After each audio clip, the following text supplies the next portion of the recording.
Dante Williams never thought his life would take such a drastic turn. At 17, he was a bright student with dreams of becoming a lawyer. He had never been in trouble with the law, but that changed one evening when he found himself face to face with Officer Bradley Knox. It all started when Dante was walking home from basketball practice. He had taken his usual shortcut through a quiet neighborhood when suddenly, red and blue lights flashed behind him. He turned around, confused, only to see Officer Knox stepping out of his patrol car. "Hands where I can see them," the officer barked. Dante froze, lifting his hands. "What's going on, sir?" he asked, his heart pounding. Knox smirked. "We got a report about a robbery in the area. You match the description." Dante frowned. "I just came from practice. I didn't do anything." "That's what they all say," Knox said, reaching for his radio. "Suspect in custody." Before Dante could protest, he was shoved against the car, handcuffs snapping around his wrists. He looked around, hoping someone would see what was happening, but the street was empty. "Please, you've got the wrong guy," Dante pleaded. Knox ignored him, pushing him into the back seat. As they drove, Dante couldn't shake the feeling that something was terribly wrong. He knew he was innocent, but the officer's smirk told him this wasn't just a misunderstanding. At the station, things got worse. Knox claimed that Dante had been caught fleeing the scene of the robbery. A security camera photo, blurry but damning, was presented as evidence. Dante's heart sank. He had never been near that store, yet here he was, accused of a crime he didn't commit.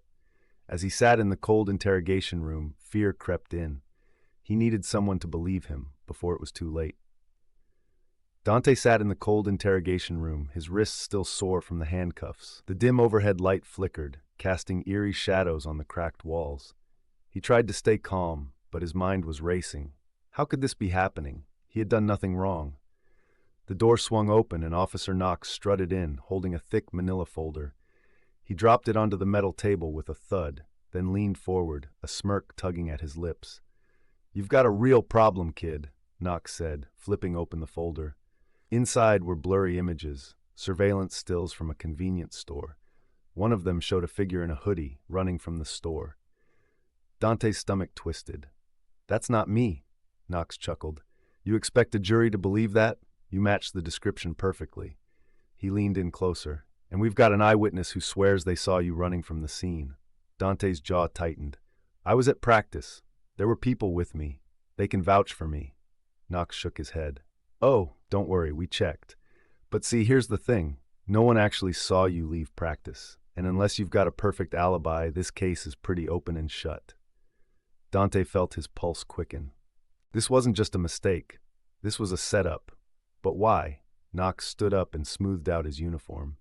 "Look, kid, I'm feeling generous. If you just admit you were there, maybe say you were peer pressured into it, I can talk to the prosecutor, maybe get you a lighter sentence." Dante's hands clenched into fists under the table. "I'm not confessing to something I didn't do." Knox's smirk vanished. He leaned down, voice low and threatening. "Then I hope you're ready for a long ride, kid, 'cause this system, it eats boys like you alive." Dante swallowed hard as Knox left the room. He wasn't just fighting for his freedom. He was fighting against something much bigger.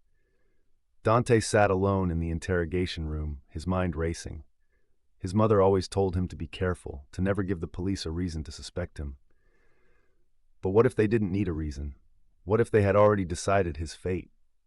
The door creaked open again, and this time, a man in a suit stepped in. Dante recognized him, Assistant District Attorney Raymond Holt. He had seen him on the news before, always talking tough on crime.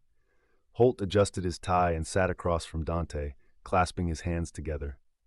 "Young man, do you know what kind of trouble you're in?" Holt asked, his voice calm but sharp.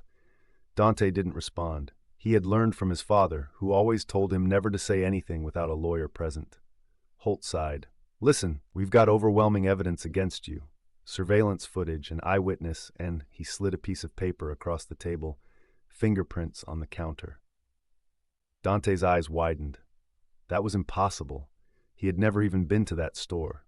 Holt continued, his voice dripping with false sympathy. "You're young, Dante.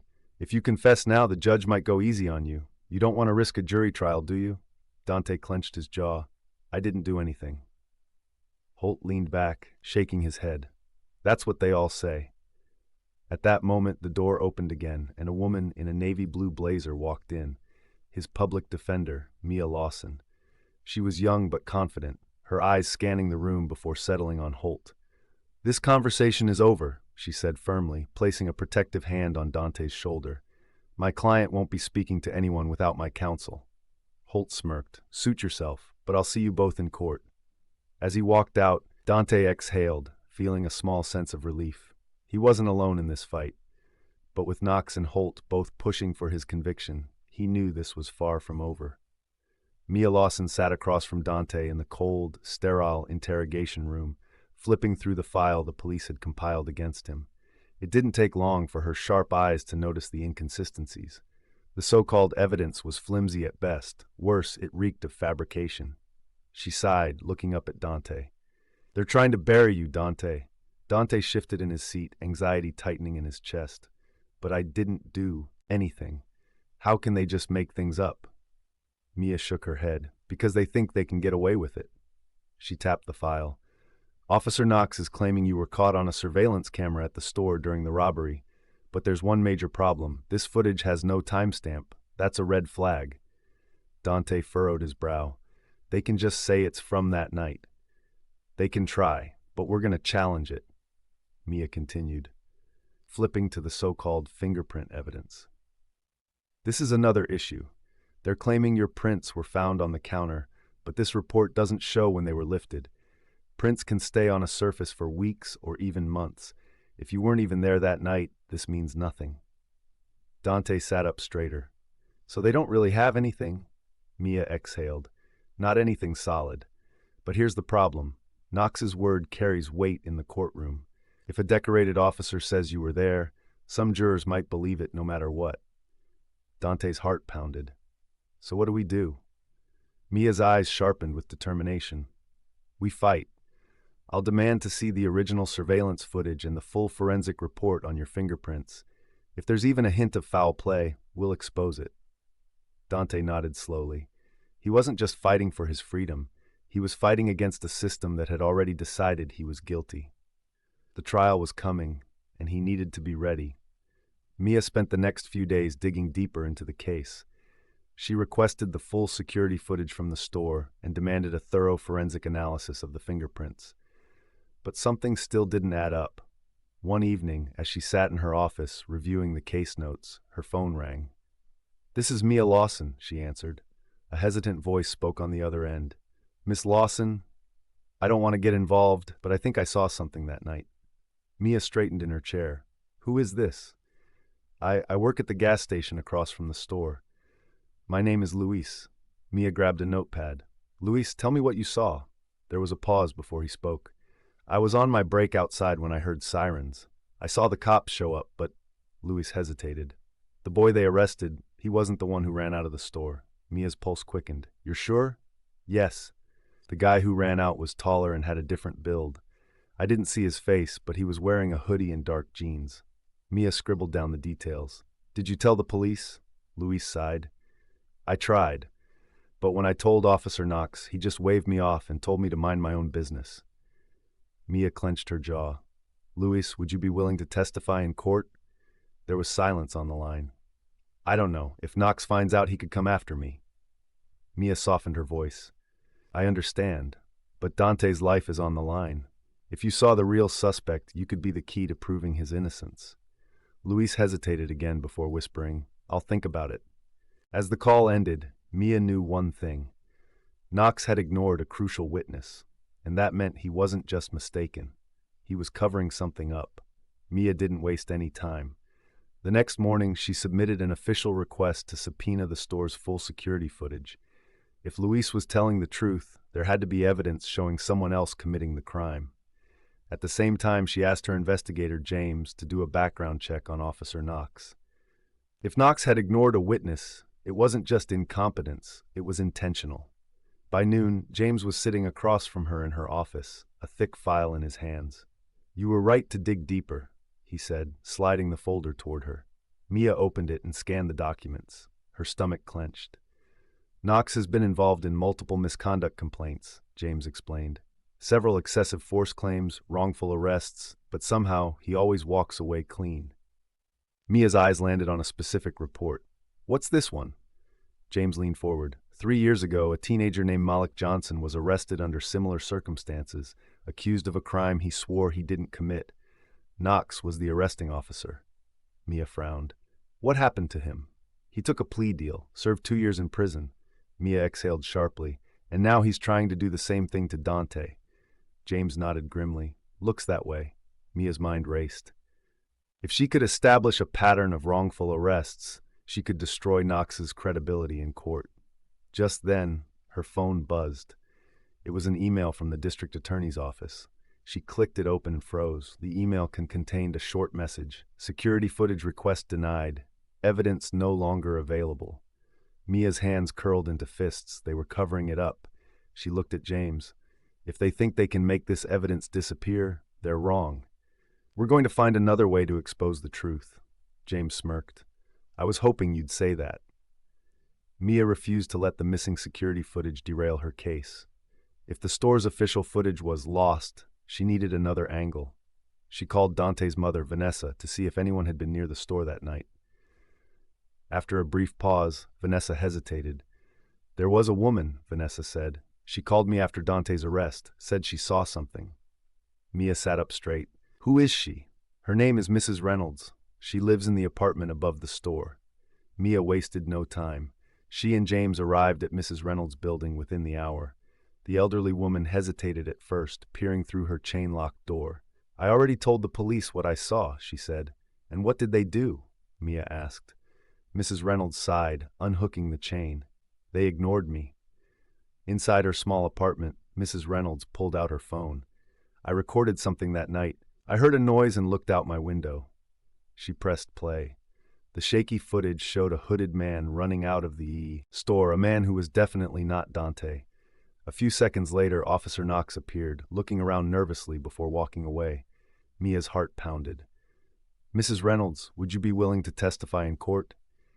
The elderly woman nodded firmly. "I may be old, but I know when something ain't right. That boy didn't do it." Mia smiled. "Then let's make sure the jury hears the truth." James grinned. "Looks like we just found our missing piece." As they left, Mia felt something she hadn't before, absolute confidence. This case was about to take a turn that Knox never saw coming. Mia wasted no time. With Mrs. Reynolds' footage secured, she knew she had the power to dismantle Officer Knox's case. But she needed more. Back at her office, Mia and James reviewed Knox's testimony. Every statement, every report, she was searching for inconsistencies. "Here," James pointed to a section in the officer's official statement. "He said he responded to a silent alarm." Mia frowned. "But the store manager said there was no alarm system." James's eyes widened. "That's a blatant lie." Mia exhaled sharply. Knox never expected to be questioned. He assumed no one would challenge his authority. The next morning, Mia filed a motion to subpoena police dispatch records. If there was no call about a break-in, Knox's entire report would be exposed as a fabrication. As expected, the judge approved it. Within hours, Mia had the official records in her hands. Her stomach twisted as she read the results. There was no record of a dispatch call for that store at the time, Knox claimed. James grinned. "This proves he lied." Mia nodded. "It does more than that. It proves he had no legitimate reason to be at that store. He wasn't responding to a crime, he was framing Dante." Now, with Mrs. Reynolds' video and the falsified report, Mia knew the trial was about to take a drastic turn. But one question still remained. Why? Why would Knox go this far to take down an innocent teenager? Mia knew the answer was out there, and she wouldn't stop until she found it. Mia sat at her desk, staring at the damning evidence against Officer Knox. He had lied, falsified reports, and targeted Dante. But the biggest question remained. Why? James paced the room. "Cops like Knox don't just do this for fun. There's always a reason." Mia nodded. "We need to dig into his past." She pulled up police records, searching for complaints or suspensions.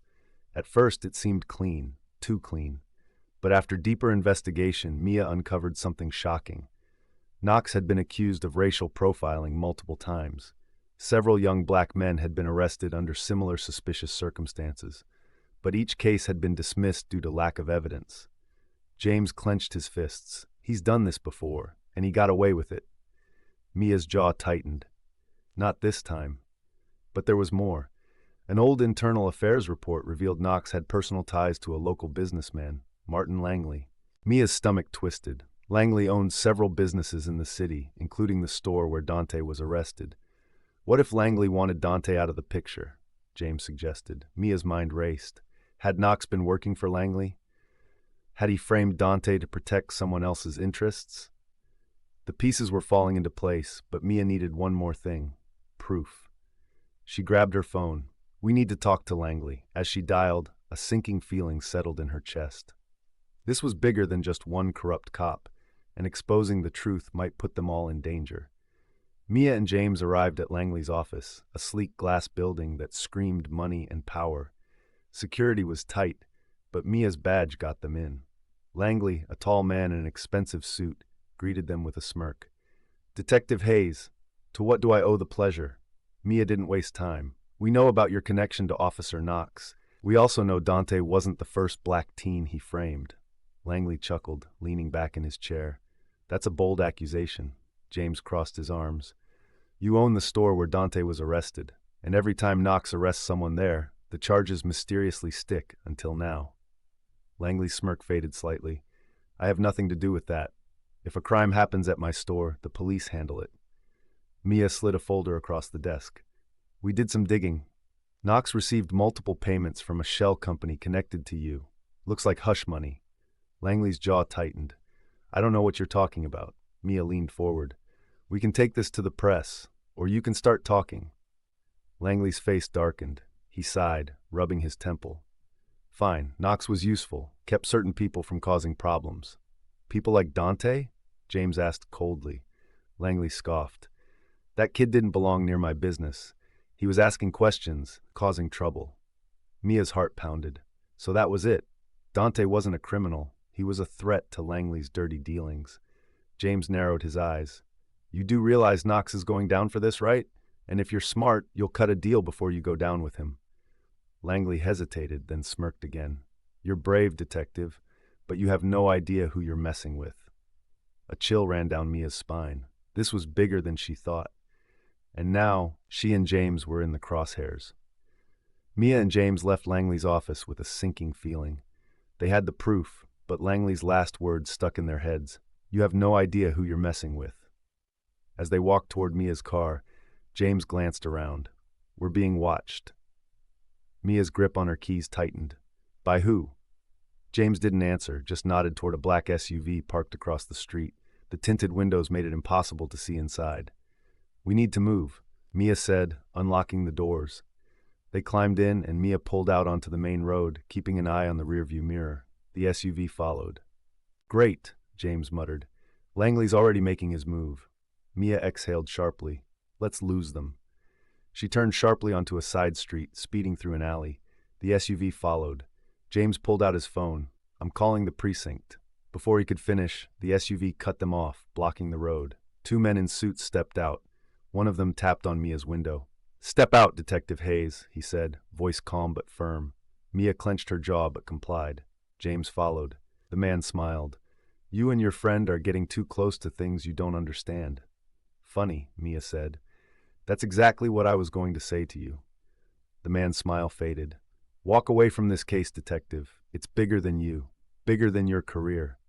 James stepped forward. "And what if we don't?" The man's eyes turned cold. "Then you won't live to regret it." Mia stared at him, her mind racing. They had the truth, but now it wasn't just about justice. It was about survival. Mia and James stood their ground, refusing to be intimidated by the men in suits. The tension was thick, the unspoken threat hanging in the air. "You're making a mistake," Mia said, her voice steady despite the fear creeping in. The man smirked. "The mistake is yours, Detective. Drop this case." Before Mia could respond, the sound of screeching tires echoed through the alley. A black sedan pulled up, and an older man in a crisp gray suit stepped out. His presence commanded immediate attention. "Gentlemen," he said, eyeing the men in suits. "That's enough." The two men stiffened. "Sir, we were just—" "I know exactly what you were doing," the older man cut in, his voice sharp. "And you're done here." Reluctantly, the two men exchanged looks before backing away and getting into their SUV. Within moments, they were gone. Mia narrowed her eyes. "And you are?" The man smiled faintly. "Let's just say I'm someone who doesn't appreciate corruption in law enforcement." He turned to James. "I know who you are, young man, and I know what they did to you." James tensed. "Then you know I'm not stopping until I clear my name." The man nodded. "Which is why I'm here." He reached into his coat pocket and handed Mia a flash drive. "This has everything you need. Documents, emails, phone records, proof that Langley, Officer Peterson, and a few others orchestrated the entire case against James." Mia's eyes widened. "Why are you helping us?" The man smirked. "Because Langley made the mistake of crossing the wrong people, and because I believe in justice when it suits my interests." James studied him. "And what's in it for you?" The man simply patted James on the shoulder. "Let's just say when this is over, you'll owe me a favor." With that, he turned and walked back to his car, leaving Mia and James staring at the flash drive. "This changes everything," Mia murmured. James exhaled. "Yeah, but now we have to survive long enough to use it." Back at Mia's apartment, she and James wasted no time plugging the flash drive into her laptop. The screen flickered to life, revealing a folder titled Case 847, Langley. Mia clicked it open, and an array of documents, audio files, and surveillance footage filled the screen. James leaned in, his heart pounding as they scrolled through the evidence. "This is it," Mia whispered. "This proves they framed you." She clicked on an audio file. The grainy recording crackled, then a familiar voice spoke. "We need this kid locked up, Peterson. I don't care how we do it." James stiffened. It was Detective Langley's voice. Another voice responded. "Officer Peterson, we've already planted the wallet in his locker. That should be enough." James clenched his fists. "They set me up from the beginning." Mia's hands shook as she opened a document labeled Internal Report Suppressed Evidence. It contained an email exchange between Langley and the prosecution, discussing how they hid the security footage that proved James was nowhere near the crime scene. "They knew you were innocent," Mia muttered, "and they buried it." James felt a wave of emotions, anger, relief, and determination. "This isn't just about me. How many other people have they done this to?" Mia nodded.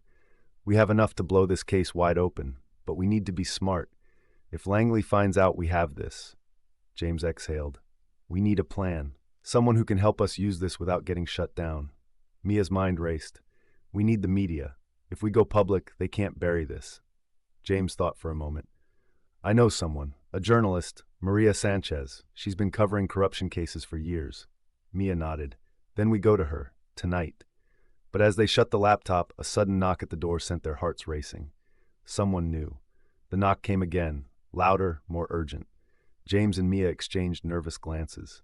"Did you tell anyone we're here?" James whispered. Mia shook her head. She reached for her phone, ready to call for help, but James stopped her. "Wait," he mouthed. He crept toward the door, peering through the peephole. "Detective Langley." James's heart nearly stopped. Langley stood outside, flanked by two officers.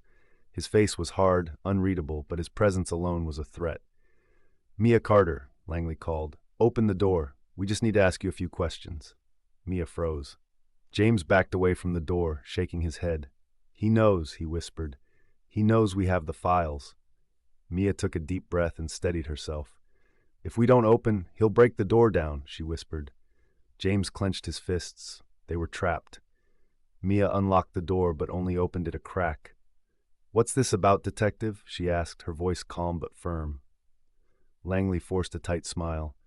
"We have reason to believe you're interfering in an ongoing investigation. We need to search your apartment." Mia scoffed. "Without a warrant?" Langley's eyes darkened. "Let's not make this difficult." James stood back, gripping the flash drive in his pocket. If Langley found it, everything was over. Mia crossed her arms. "Come back with a warrant." Langley's fake politeness vanished. He stepped forward aggressively, but just then another voice rang out. "That won't be necessary, Detective." Langley turned sharply. Standing at the end of the hall was Maria Sanchez, the journalist James had mentioned. She held up her phone. "I heard you were harassing a witness. Care to comment?" Langley's jaw tightened. His officers hesitated. Mia smirked. "Looks like you've got an audience, Detective." Langley glared at them, then forced a smile. "We'll be seeing you soon." He turned and walked away, his officers trailing behind. As soon as they were gone, Maria stepped inside. You two better tell me everything. Fast. James exhaled. We have the proof, but we need your help. Maria's eyes lit up.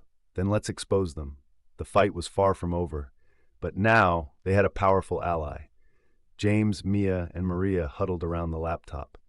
The evidence was all there. Body cam footage, altered reports, and even audio recordings of Officer Dunham discussing how he fabricated the charges against James. Maria's fingers flew over the keyboard. I'll publish this as a breaking story, she said. But we need to do more. This needs to go straight to the courtroom. Mia nodded. The trial is tomorrow. If we get this in front of the judge before the verdict, they'll have no choice but to act. James clenched his fists. We have to move fast. Langley won't sit back and let this happen. As if on cue, Maria's phone buzzed. She checked it and cursed. Anonymous tip. Police are on their way here. James's heart pounded. They're trying to shut us up. Mia grabbed the flash drive. We can't let them stop us. Let's go. By the time they reached the courthouse, tension was thick in the air. The trial had already begun. Inside, the prosecutor was making his final arguments, painting James as a dangerous young man with a history of trouble. James clenched his jaw. Lies, all lies. Then Mia stood up. Your Honor, we have new evidence. Gasps echoed through the courtroom. The judge frowned. Miss Carter, this is highly irregular. Maria stepped forward. Your Honor, I'm an investigative journalist. We have undeniable proof that this case was built on false evidence. The judge hesitated. The prosecutor shot up. This is outrageous. This is a desperate attempt to... Mia slammed the flash drive onto the table. Play it. The judge sighed. Bailiff, bring that here. The screen flickered to life. First, the unedited body cam footage, proving James had never resisted arrest. Then, the altered police report showing Dunham's handwritten changes. Finally, the audio recording, Dunham's voice. It doesn't matter what really happened. We need a conviction. Just say he had a weapon. Silence. Then, chaos. The prosecutor stammered. The jury whispered, among themselves. The judge's face darkened. Then the judge turned to James. Mr. Walker, in light of this evidence, the court moves to dismiss all charges immediately. The gavel came down. The case was over. James was free. But Langley, Dunham, and everyone involved? Their nightmare was just beginning. James fought for justice and proved that the truth always comes to light. But how many others are still trapped in a broken system? Share this story to spread awareness and stand against corruption. Your voice matters. What would you have done in James' situation? Comment below, and let's talk about real change.